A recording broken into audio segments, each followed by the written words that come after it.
Comment se fabriquer un sifflet avec ça? Oui, un chapeau de gland. Comment ça marche? Eh ben, il suffit de mettre ces 2 pouces comme ceci, l'un contre l'autre, en gardant un petit triangle là devant l'entrée des pouces. Et ensuite, de souffler, de mettre sa bouche sur les pouces et de souffler.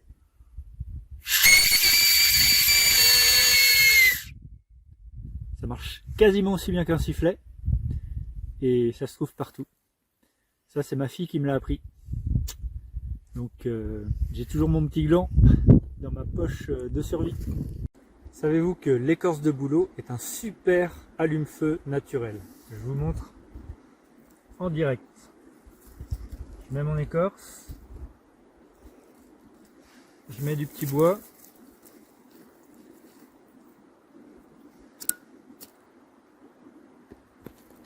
et c'est parti, je démarre mon feu.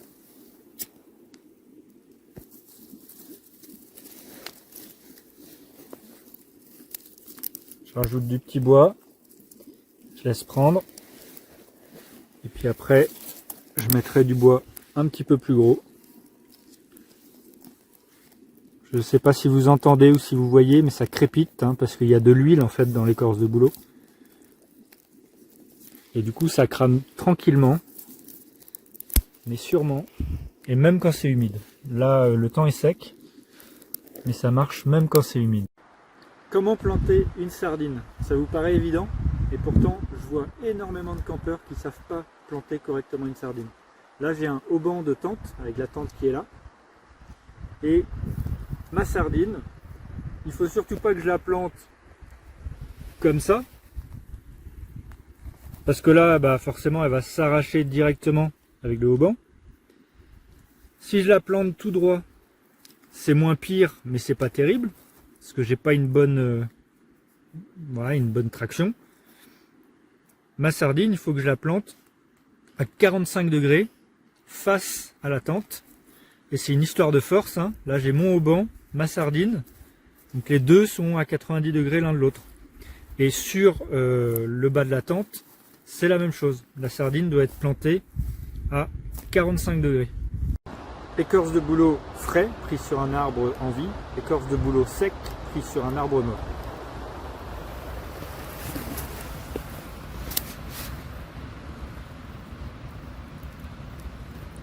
Donc le frais ici à droite, qui brûle plus vite, on sent que ça crépite un peu, meilleur allume-feu,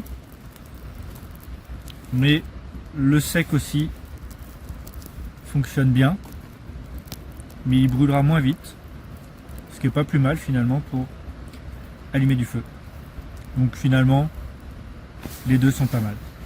Donc si vous voulez ramasser du boulot pendant vos randonnées, et ben c'est utile puisque vous pouvez les garder chez vous dans un petit sac. Quand vous repartez pour bivouaquer, vous avez déjà votre allume-feu, c'est super léger, ça marche super bien. Et voilà. Avez-vous remarqué que les couvertures de survie ont 2 couleurs, une argentée et une face dorée? À quoi ça sert? Eh bien, ça sert soit à avoir chaud, soit à avoir froid. La face argentée va refléter 80% de la chaleur. La face dorée va absorber 50% de la chaleur. Donc il faut penser à ça comme un miroir qui reflète la lumière, sauf que là ça va refléter la chaleur. Donc c'est simple à retenir. Face argentée à l'intérieur pour avoir chaud, face argentée à l'extérieur pour se protéger de la chaleur. Donc là j'ai la face argentée à l'intérieur pour avoir chaud et me protéger du froid.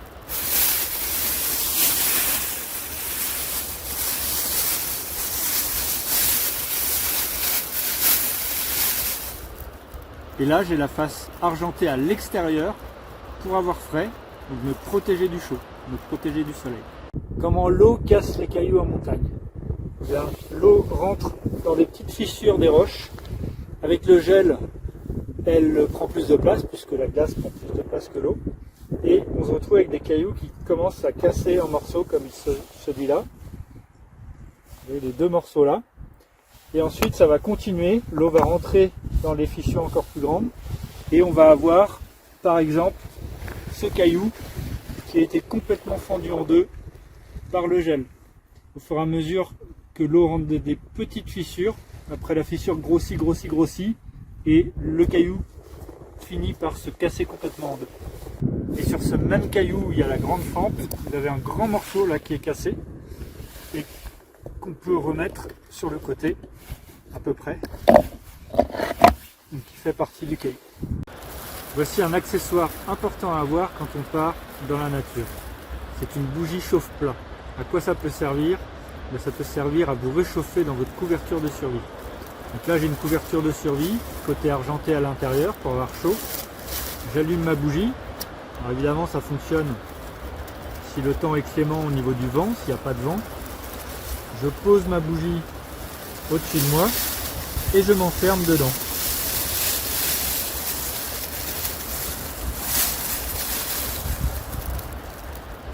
Je la rallume, c'est éteinte.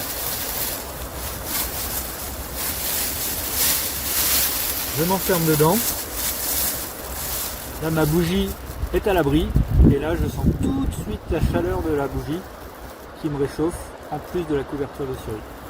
Si vous souhaitez des astuces sur le voyage nature, rendez-vous sur le blog Besoin d'aventure.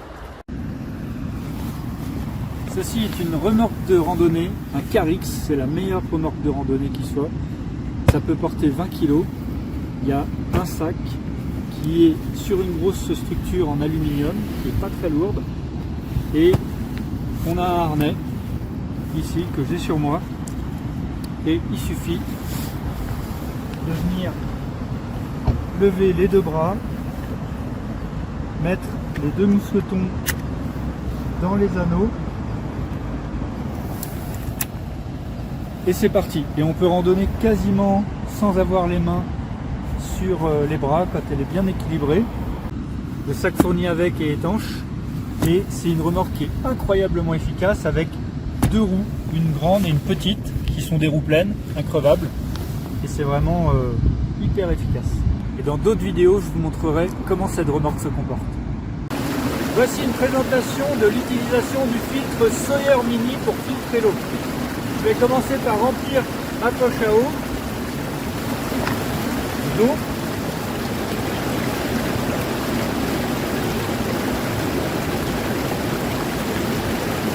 Je la remplis pas entièrement pour l'exemple.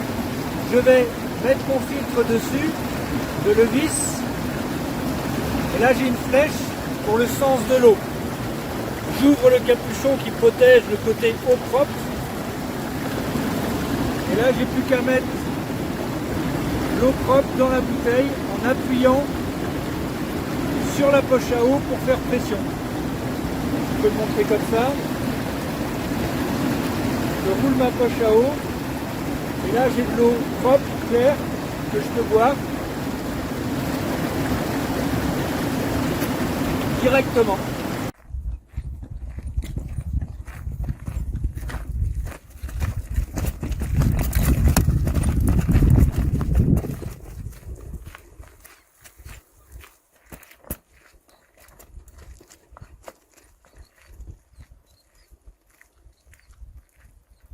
Si vous partez randonner juste quelques jours, pas forcément besoin de vous encombrer avec un filtre à eau comme celui-ci, même s'il n'est pas très gros et pas très lourd. Vous pouvez prendre juste des pastilles de purification, type Micropure ou d'autres marques. Ces pastilles-là, elles sont utiles pour purifier l'eau, être sûr qu'elles sont bonnes à la consommation si on prend l'eau dans une rivière en montagne par exemple. Par contre, elles sont faites pour de l'eau claire. Si l'eau est un petit peu boueuse ou avec des particules à l'intérieur, il faudra un filtre pour filtrer ces particules. Chaque pastille est prévue pour 1 litre d'eau. Vous mettez la pastille dans 1 litre d'eau et au bout d'une demi-heure à 1 heure, en fonction des modèles et des marques, vous avez votre eau qui est bonne à boire. Donc l'idéal c'est d'avoir un contenant avec l'eau qui est déjà bonne à boire et un autre contenant qui est en train d'être purifié. Pour plus d'astuces sur le voyage nature, rendez-vous sur le blog Besoin d'aventure pour télécharger mes guides gratuits. Cette remorque de randonnée qui s'appelle Carix fonctionne extrêmement bien, elle passe dans des endroits difficiles, c'est assez impressionnant. Par contre, Elle est faite pour qui? Elle est quand même faite pour des gens qui veulent randonner sur des chemins relativement faciles, du type chemin de Stevenson, donc le GR70 dans les Cévennes, ou par exemple le chemin de Compostelle. En gros, un chemin qui peut être emprunté par un VTTiste expérimenté, là la remorque va bien passer. Si le chemin est plus compliqué ou avec plus de dénivelé, typiquement en montagne, au-dessus de 300-400 mètres de dénivelé, ça va devenir compliqué. Si c'est rocheux, ça va vraiment pas être agréable, mais malgré tout, elle passera. Ça peut être aussi pour quelqu'un qui veut partir en famille, qui est bien physique, qui veut mettre le bivouac, l'alimentation pour plusieurs jours, et là ça marche, mais ça va être physique.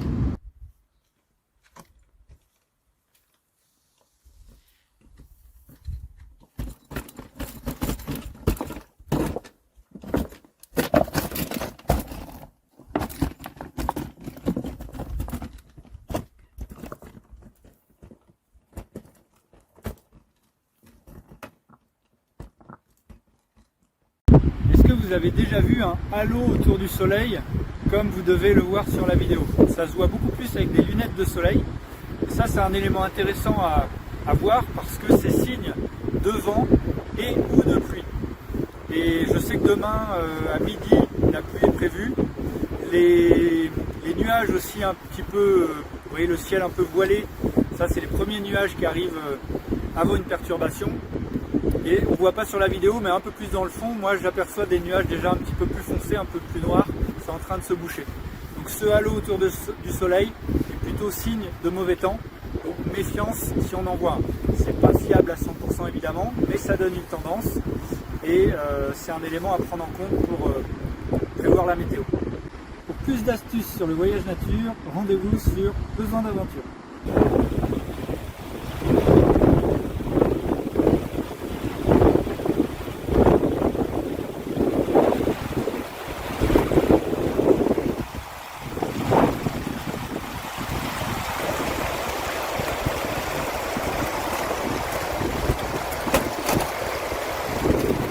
Est-ce vraiment utile d'utiliser un pare-vent comme vous le voyez ici autour du réchaud? Eh bien oui, parce que comme son nom l'indique, ça va vous protéger le réchaud du vent. Et même si vous n'avez pas de vent, ça va optimiser aussi la chauffe, puisque ça garde toute la chaleur, hein, ça fait un tuyau de chaleur. Et donc vous allez avoir votre eau qui va être chaude beaucoup plus rapidement. Et du coup, vous allez gagner en quantité de gaz. Donc c'est intéressant, quelles que soient les conditions météo. Alors des fois c'est un peu lourd un pare-vent, celui-là est extrêmement léger. C'est une feuille de titane qui est maintenue avec un aimant et qui se roule.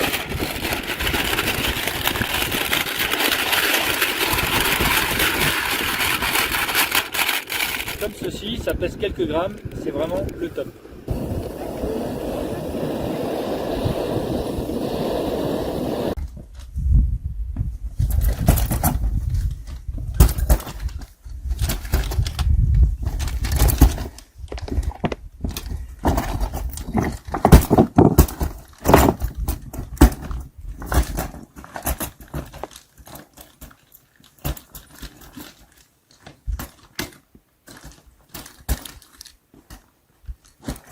Les lyophilisés en randonnée, c'est assez pratique. Ce sont des repas donc déshydratés ou lyophilisés, il y a deux techniques. Vous achetez le paquet, ça vaut un petit peu plus cher que si vous achetez votre propre nourriture, entre 5 et 8-9 euros à peu près. Vous faites chauffer de l'eau bouillante et vous mettez de l'eau dans le sachet. Donc voilà à l'intérieur à quoi ça ressemble. Sur le sachet, il y a des repères pour savoir jusqu'à où mettre de l'eau. Là, c'est 10.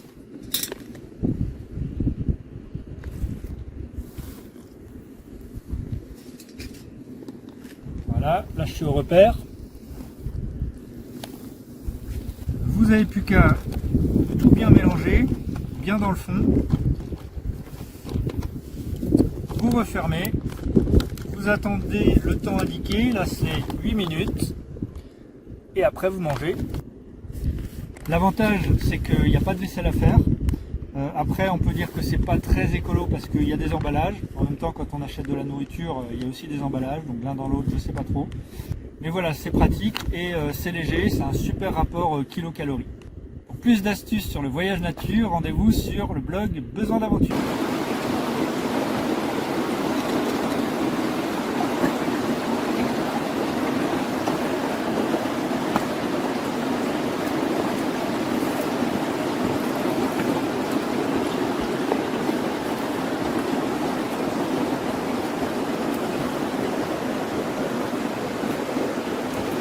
Vous voulez prendre du chocolat en randonnée, mais il fait trop chaud et du coup vous avez peur qu'il fonde. Donc vous ne prenez pas de chocolat, ce qui est dommage. Mais il y a une solution. La solution, c'est quoi? Prenez des M&M's, le chocolat qui fond dans la bouche, mais pas dans la main. Alors j'ai aucune action chez M&M's, mais si vous voulez du chocolat, et c'est hyper calorique, ça fait 524 kilocalories au 100 grammes, donc c'est assez important.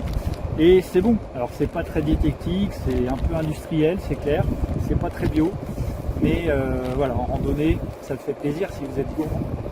Pour plus d'astuces sur le voyage nature, rendez-vous sur le blog Besoin d'aventure.